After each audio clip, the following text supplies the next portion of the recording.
কোনো রকম চিজ বা মেয়োনিজ ছাড়াই খুব সহজে বানিয়ে ফেলতে পারবেন এরকম ক্রিমি এগ স্যান্ডউইচ। তো শুরুতেই লেজি একটা হোয়াইট সস বানিয়ে নিব। তার জন্য 2 চামচ ময়দা নিয়ে এর মধ্যে দিয়ে দেবো স্বাদ অনুযায়ী লবণ, 1 চা চামচ চিনি, অল্প গোলমরিচ গুঁড়া, অল্প চিলি ফ্লেক্স, অল্প অরিগানো পাউডার, পরিমাণ মতো তেল, সামান্য পানি ভালো করে ভেজে এরপর হাফ কাপ দুধ দিয়ে ভালো করে রান্না করে নিব এরকম কনসিস্টেন্সি আসা পর্যন্ত।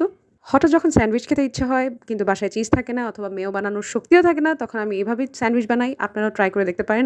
এরপর একটা পেঁয়াজ নিয়ে এর মধ্যে জিরে গুঁড়ো, মরিচ গুঁড়ো, লবণ অ্যাড করে তেলের মধ্যে একটু ভালো করে নরম করে নিতে হবে। মোটামুটি ঝামেলার কাজ সব শেষ। এখন জাস্ট ডিম পোচ করে নিতে হবে আর 2টা ব্রেড সেঁকে নিতে হবে।